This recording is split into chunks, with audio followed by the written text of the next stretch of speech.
Welcome to the Michigan Minds podcast, where we explore the wealth of knowledge from faculty experts at University of Michigan. I'm Morgan Sherburne, a public relations representative at Michigan News. I'm here with Adam Simon, professor of Earth and Environmental Sciences at University of Michigan. In this episode, Adam will be discussing how manufacturing the battery electric vehicles and other equipment necessary for renewable energy production requires more copper annually than we can currently mine. Adam, welcome to the Michigan Minds podcast. Can you talk a little bit about your research and what you do? So Morgan, thank you for having me. It's really nice to talk with you about this topic. I am a professor at the University of Michigan in the Department of Earth and Environmental Sciences, and my research and teaching focus on critical minerals. Copper, gold, silver, rare earth elements, all of the minerals that we extract from the earth and use for all types of technology, electric vehicles, solar panels, MRI machines, smartphones, computers, etc. And I focus on understanding how critical mineral deposits form and then use that information to help companies understand where to look to find new sources to replace the ones that we deplete. And can you talk a little bit about the necessity of the energy transition? I'll start by saying that I think of two energy transitions. There's the energy transition in high-income countries, so the United States, Canada, Japan, Korea, the European Union, Chile, all of the countries that belong to the Organization for Economic Cooperation and Development. And our energy transition in high-income countries is transitioning from fossil fuels, from natural gas, from coal, from oil, to renewable energy resources. And that energy transition means that we build solar and wind and nuclear and hydro and other types of energy resources that do not emit carbon dioxide into the atmosphere. The other energy transition is the one that is needed for global development. So if we think about the United Nations Sustainable Development Goals, among those development goals is access to clean and affordable energy. And if we look at our 8 billion people around the world, there are about 6 billion people who want an energy transition from much less access today to access close to what we enjoy in the United States. And the magnitude of difference there is extraordinary. So, for example, if you look at all 54 countries in Africa, the per person energy consumption per year is about 1/10 of the per person energy consumption in the United States. So that's also an energy transition that I think sometimes gets lost when we focus on our own transition from fossil fuels to renewables. And would that be, that energy transition, would that be involving renewables, or is there a different step process there? I think what people really would like to see for global development is that the access to energy for all people on Earth, it approaches the access to energy that we consider normal in the United States. And I understand that in the United States we have issues. Certainly we have energy poverty and we have people for whom energy is expensive. But the magnitude of difference between the United States and, let's say, Nigeria, where population in Nigeria is expected to grow to 400 million people by the end of the century. In those countries, what we hope to be able to do is to allow them to essentially go from very little access to energy now and essentially jump past fossil fuels to using renewables. So rather than developing economically and increasing access to education and healthcare, et cetera, rather than relying on building natural gas and oil and coal, they can immediately adopt renewable energy. And in terms of the kinds of minerals that you study, how does that work intersect with these energy goals? Yeah, so the energy goals require a substantial amount of new minerals in order to build out energy infrastructure. So if we think about the U.S. Inflation Reduction Act, that calls for transitioning our power sector in the United States, so the electricity sector, which right now is overwhelmingly dominated by natural gas, still some coal, but coal is going away because of market economics that have favored natural gas. We still have a fair amount of nuclear, and I think there's a lot of potential for increasing nuclear. So if we think about the U.S. and we think about transitioning our electricity infrastructure to renewables and our vehicle infrastructure, in the United States, we buy about 20 million brand new combustion engine vehicles a year. So every year, 20 million combustion engine vehicles roll off the lot. And we want all 20 million of those vehicles to be battery electric vehicles. And we want that to happen very quickly. At least when I say we, the Inflation Reduction Act wants that to happen within the next couple of decades. So if you look at 20 million vehicles that right now rely on gasoline or diesel, and we transition those to battery electric vehicles, we need lots of critical minerals to do that. We need copper for all of the wiring in the vehicles. We need lithium and cobalt and nickel for the batteries in the vehicles. We need graphite for the batteries in the vehicles. We need iron for steel that is the structure of the car. We need aluminum that we can blend with iron. We need aluminum in the batteries as well. So we need lots of critical minerals on a per electric vehicle basis. And then if you sum across 20 million electric vehicles, just the amount of new minerals that we need is enormous. In a recent study that you published, you talked a little bit about the per pound difference of copper in combustion engine cars versus electric cars. That was an interesting tidbit. Can you tell us that? Yeah, so we published a study this year through the International Energy Forum, or IEF. And what we did is we calculated how much copper is required to satisfy the Inflation Reduction Act, the Paris Agreement, and other international agreements to reduce emissions. And if we look only at copper, which is the most important metal for the energy transition, copper is a metal that we need to generate electricity. We use copper to distribute electricity. We use copper to store electricity. So it really is the most fundamental metal, probably after iron, because we need iron to make steel for infrastructure. So let's look at copper in vehicles. The average internal combustion engine vehicle that someone's driving today has about 20 kilograms or 45 pounds of copper in that vehicle, right? So if you think about going to the grocery store and buying a 5-pound bag of sugar or a 5-pound bag of flour, right, you've got 7 to 8 of those in your vehicle as you drive around Ann Arbor or wherever you may be. The average hybrid electric vehicle has 30 to 40 kilograms of copper. So now you're talking about 70 to 90 pounds of copper. So you're approaching the weight of a human. The average battery electric vehicle is 60 kilograms of copper. So now you're at about 130 pounds of copper. So to go from internal combustion engines to battery electric vehicles, you are increasing the amount of copper for every vehicle by a factor of 3. And we want to do this within the next 10 to 15 years. And so what that then requires is the availability of that significant amount of copper very, very quickly. Do you have solutions of how, or suggestions of how we might approach finding this amount of copper? I think that historically the mining companies that extract copper and make it available have done a relatively good job of finding new copper sources to replace the ones that are depleted over time.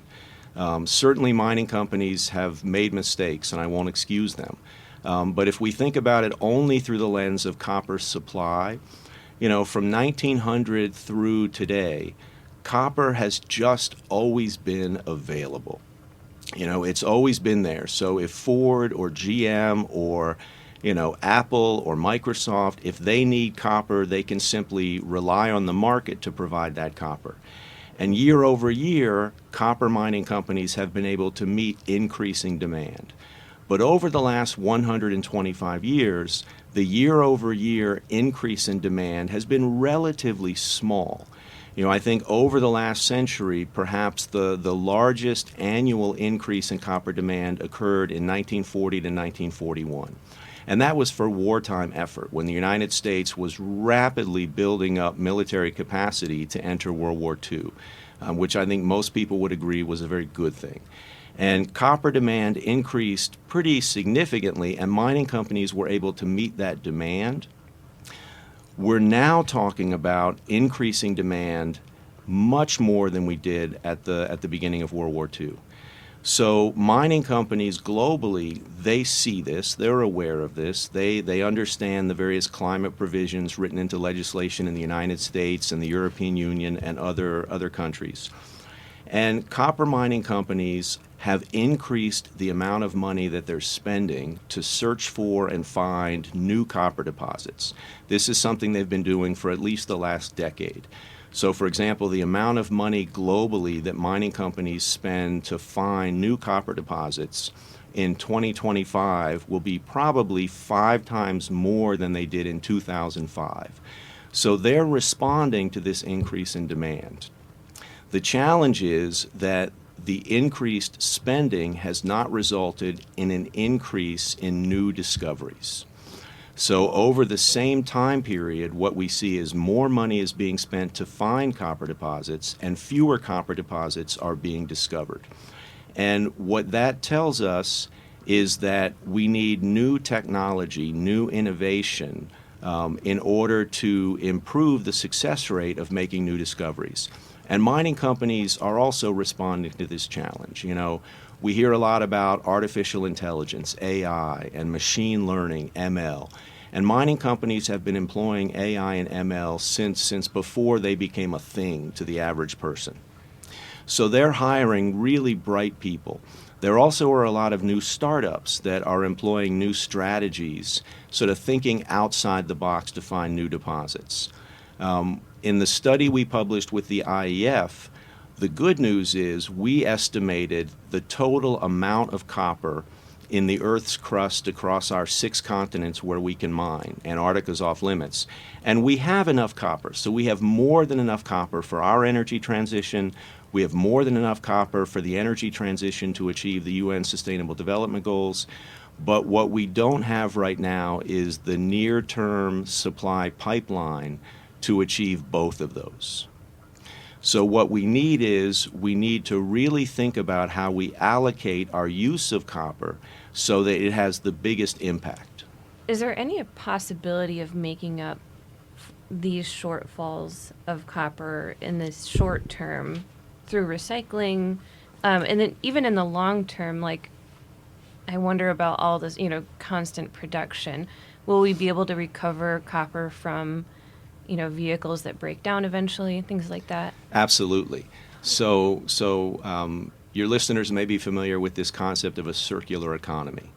And I'm pretty confident that a circular economy is possible, but that's 100 years out in the future. It's not my lifetime.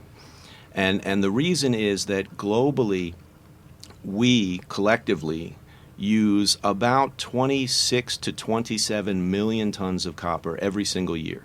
So million tons every single year. Of that total, mining companies extract, meaning that they mine fresh copper from ore deposits, about 22 million tons of copper per year. So we've got about 22 million tons that's mined, and then about 4 to 5 million tons that are recycled. And that recycling is extremely important. That amount of copper that we recycle, if we assume into the future that we get better at recycling, then we calculated by the year 2050, recycled copper could constitute about 35% of global demand, which means that mining still has to meet 65% of demand.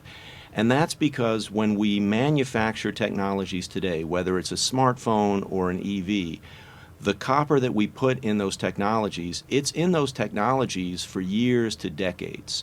When you see a wind turbine out on someone's property, that wind turbine contains a significant amount of copper, and it's going to be there for 20 years, 25 years, 30 years. So what we see over the next 30 to probably 90 years is a significant increase in the amount of copper that we need to mine in order to build renewable energy infrastructure. And then, 90 years, 100 years from now, we can move toward a circular economy. Although we probably don't get to a point where we never need new copper. And that's simply because some of the technologies we manufacture, the amount of copper in them is so minuscule that it's almost impossible to imagine they could economically be recycled. We think about the little gadgets we put in our ear when we walk around campus to listen to NPR. At least that's what I always picture students listening to on campus. And right now we don't recycle those. Those end up in a landfill. So at best, we think by 2050, we'll probably recycle 70% of copper globally. 30% will end up in landfills, and that 70% of copper that we recycle will be about 35% of global supply. So recycling is really important. We need to improve our ability to recycle. Certainly all of the copper in vehicles, that gets recycled now. So all of the copper that we think about that is in infrastructure such as vehicles and wind turbines and solar panels, we are recycling that. Copper in pipes, we are recycling that. But it's the little things that right now we don't recycle. So I think when people think about how much copper we need, there's a lot of wishful thinking that we can recycle our way to meeting copper demand, but it's just mathematically impossible. I meet with people all over the world. I've been really fortunate to do research across 7 continents, and I visited now about 85 countries. And no matter where I meet people, there are what I think of as some universal truths. A universal truth is that when a parent raises their child, they want their child to have a life that is equal to or better than their own life. And that's true whether you're in Nigeria or California. And another universal truth is that we want to make the world a better place when we leave than it was when we arrived, when we were born. And if we all remember that there are these 2 energy transitions, right? High-income countries want to transition away from fossil fuels. And low-income to lower-middle-income countries, they want access to energy close to what we consider normal. And remember, they're a factor of 10 less energy consumption than we are. That in order to make those energy transitions possible, we have to have the raw materials to build the infrastructure. We're not going to manufacture vehicles without copper and rare earth elements and nickel and cobalt and iron. We just can't do that. We're not going to manufacture wind turbines without copper and other metals. We're not going to manufacture solar panels without all of the metals that we need for those. And those metals, some proportion will come from recycling, but we still will rely on mining those metals for at least the next 100 years. And I think this is where we have to have compromise, and really we have to have adult conversations that will acknowledge the potential for mistakes. But ultimately, if it's the climate that we want to win, and mitigating human impact on the climate is the goal, then we have to accept that mining is going to happen. And mining has to happen. And mining has to happen in the United States as well as other countries around the world. Because the reality is that every time an individual or a group protests opening a new mine, then in essence they are completely supporting the status quo. It's that simple. If you protest opening a copper mine in Arizona, then you are supporting fossil fuels. There's no other way to rationalize that decision. So if people really want to see a transition to renewable energy resources, then what we need is we need the same people to support new mines across the United States. Thanks, Morgan. I really appreciate you inviting me to talk about this important topic. And for any of your listeners who want to contact and talk about this with me, you can find my contact information on the university's website. That's great, Adam. Thanks so much for talking about this with us today. Yeah, thank you, Morgan. Thank you for listening to this episode of Michigan Minds, produced by Michigan News, a division of the university's Office of the Vice President for Communications.